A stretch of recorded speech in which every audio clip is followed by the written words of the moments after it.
It is 5:30 a.m. in Kampala. Darkness is slowly pierced by the faint glow of streetlights. At this time, most of Kampala is still asleep. In the quiet villages of rural Uganda, the daybreak is serenaded by the gentle crowing of roosters. But as the sun rises over Kampala, the city's streets come alive with the sound of buses and boda bodas ferrying children to school.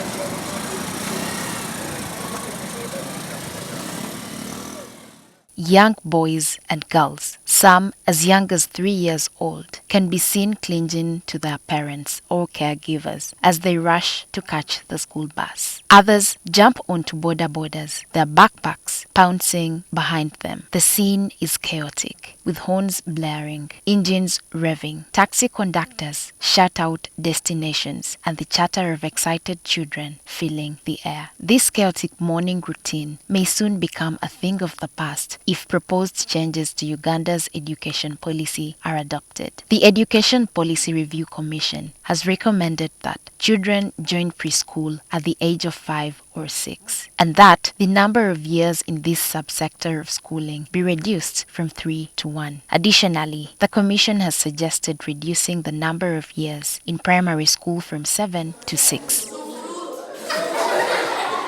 This recommendation has since received mixed reactions. Many agree with this position, citing the importance of rest and family time for young children. And the family has to come back to a place where we allow it to be a family, where children are nurtured, and they cannot be nurtured by anyone else but the parents. Parents are the natural nurturers of children. They are the people God has designed who can prepare a child for the life outside of home. The cognitive understanding or the cognitive part of learning may not be realized at that age of 3 years, 4 years, and you may find that we bring them to play. You meet buses at 5 a.m. carrying children of nursery school, which is unfortunate. They are in the bus, they are sleeping. Even when you take them, they are sleeping. So it is a kind of torture. Then you reach baby class, they are giving them written exams. And yet, this is contrary to what they should be doing at that level. That level, they would be learning how to share, learning how to live with others, play with others, and so on. However, not everyone is convinced. Some educators argue that reducing the number of years in school would compromise the quality of education. That these children have never been to school and they're being left at home with the people who are not trained at all. So when we just grab them from home to school, we find it a challenge to teach these children a content of for 3 years.